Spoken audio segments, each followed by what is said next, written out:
ಅಲ್ಲಿ ಸಭೆ ಜನ ಬೇಕಿದ್ರೆ ಮಾಡಿ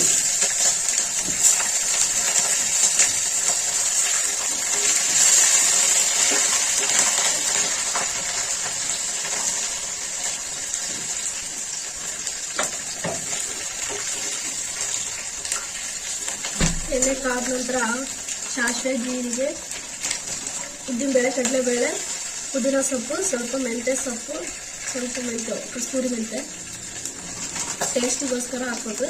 ಕಸ್ತೂರಿ ಮೆಂತ್ಯ ಒಂದು ಸ್ವಲ್ಪ. ನೆಕ್ಸ್ಟ್ ಹಸಿಮೆಣಸಿನ್ಕಾಯಿ ನಮಗೆ ಎಷ್ಟು ಬೇಕೋ ಅಷ್ಟು ಖಾರಕ್ಕೆ ತಕ್ಕಷ್ಟು ಹಸಿಮೆಣಸಿನ್ಕಾಯಿ ಹಾಕೋಬೇಕು. ಮತ್ತು ನಾನು ಇಲ್ಲಿ ಒಂದೇ ಈರುಳ್ಳಿ ತಗೊಂಡಿದ್ದೀನಿ. ಒಂದು ಈರುಳ್ಳಿಯನ್ನು ಹಾಕಿದ್ದೀನಿ.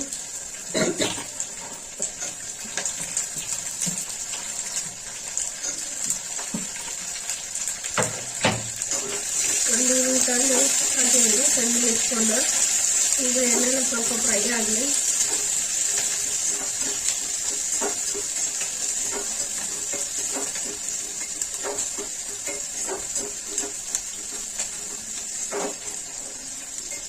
ಸ್ವಲ್ಪ ಪುದೀನ ಮತ್ತು ಕಸ್ತೂರಿ ಮೆಂತ್ಯ ಹಾಕಿದರೆ ಉಪ್ಪಿಟ್ಟು ಟೇಸ್ಟೇ ಬೇರೆ ಆಗುತ್ತೆ, ಭಾಳ ಚೆನ್ನಾಗಿರುತ್ತೆ. ಉಪ್ಪಿಟ್ಟು ತಿಂದಿಲ್ಲದರೂ ಸಹ ತಿಂತಾರೆ, ತುಂಬ ಚೆನ್ನಾಗಿರುತ್ತೆ.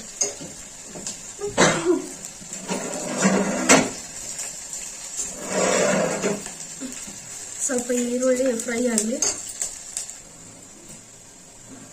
ಈಗ ಸ್ವಲ್ಪ ಫ್ರೈ ಆಗಿದೆ ಈರುಳ್ಳಿ.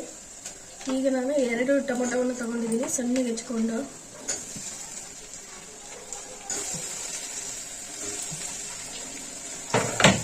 ಎರಡು ಟೊಮೊಟೊವನ್ನು ಹಾಕಿ ಅದನ್ನೆಲ್ಲ ಫ್ರೈ ಮಾಡಿ.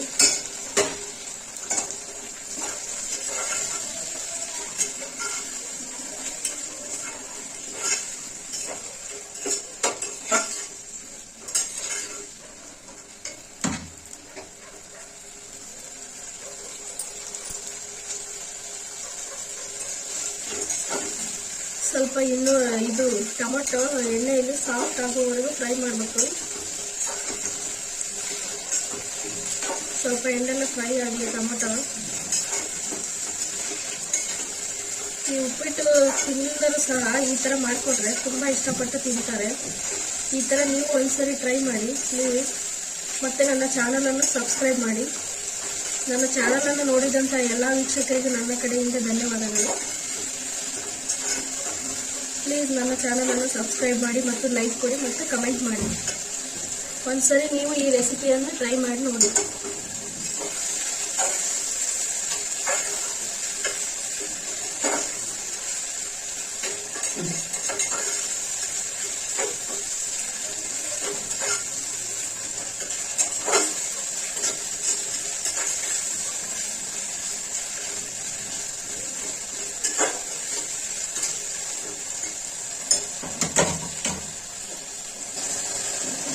ಈಗ ಟೊಮೊಟೊ ಈ ಎಣ್ಣೆಯಲ್ಲಿ ಫ್ರೈ ಆಗಿದೆ, ಚೆನ್ನಾಗಿ ಸಾಫ್ಟ್ ಆಗಿದೆ.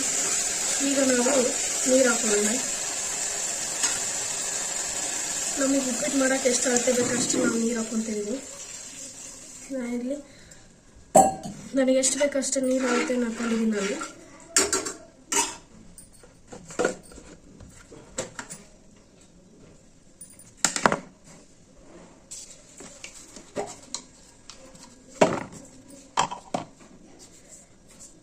ಈಗ ನಾನು ರುಚಿಗೆ ತಕ್ಕಷ್ಟು ಉಪ್ಪು ಹಾಕೊಂತಿದ್ದೀನಿ. ನಮಗೆ ರುಚಿಗೆ ತಕ್ಕಷ್ಟು ಉಪ್ಪು ಹಾಕೋಬೇಕು.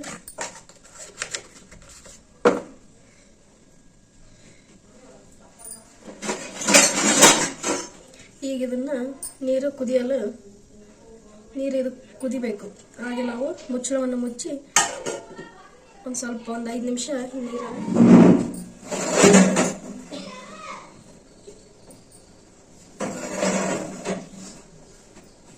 ಒಂದು 5 ನಿಮಿಷ ಮುಚ್ಚಳ ಮುಚ್ಚಿ ನೀರನ್ನು ಇದು ಮಾಡ್ಕೋಬೇಕು. ಇದು ಕುದಿಬೇಕು. ನೀರು ಕುದ್ದಿಂದೆ ನಾವು ರವೆ ಹಾಕಬೇಕು. ಈಗ ಒಂದು ಪ್ಯಾನ್ ಇಟ್ಕೊಂಡು ಒಂದು ಪ್ಯಾನ್ ಕಾದ ನಂತರ ಎಣ್ಣೆ ಹಾಕ್ಕೊಂಡು, ಎಣ್ಣೆ ಕಾದ ನಂತರ ಒಂದು ಸ್ವಲ್ಪ ನಾವು ಇದು ಹಸಿ ಕೊತ್ತಂಬರಿ ಸಣ್ಣ ಮಿಕ್ಸ್ಕೊಂಡು ಹಾಕ್ಬೇಕು.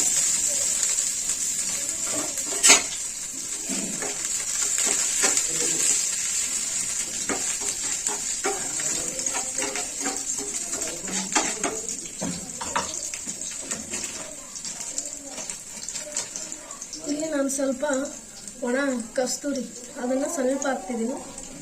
ಕಸ್ತೂರಿ ಮೆಂತ್ಯನ ಸ್ವಲ್ಪ ಎಣ್ಣೆಯಲ್ಲಿ ಇದು ಫ್ರೈ ಮಾಡಿ ಸ್ವಲ್ಪ ಟೇಸ್ಟಿಗೋಸ್ಕರ.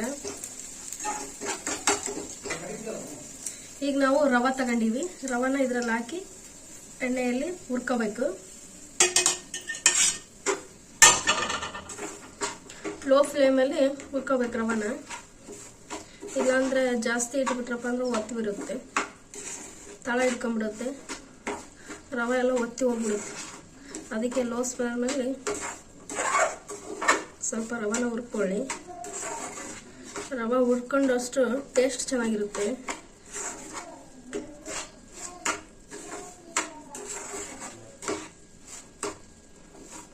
ಪ್ರಿಯ ವೀಕ್ಷಕರೇ, ನೀವು ಈ ಥರ ಒಂದ್ಸರಿ ಟ್ರೈ ಮಾಡಿ ನೋಡಿ, ತುಂಬ ರುಚಿಕರವಾಗಿರುತ್ತೆ ಉಪ್ಪಿಟ್ಟು. ಈ ಥರ ಹುರ್ಕೋಬೇಕು ರವನ.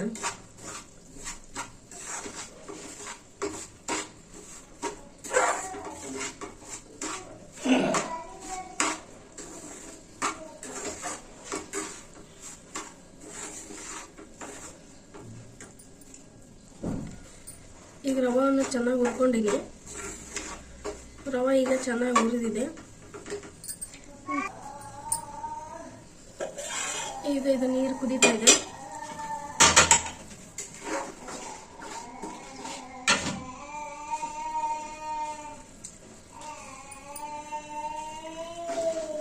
ಈಗ ನೀರು ಕುದ್ದಿದೆ.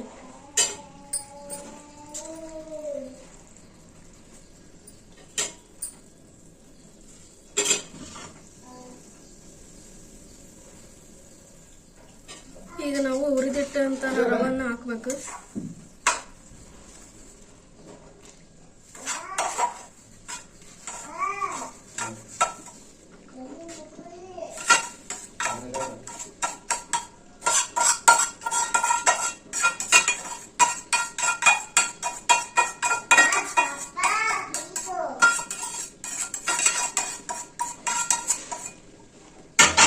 ಈಗ ರವನ ಹಾಕಿ ಚೆನ್ನಾಗಿ ಇದನ್ನ ಆಡುತ್ತೆ, ಚೆನ್ನಾಗಿ ಕಲಸಿ.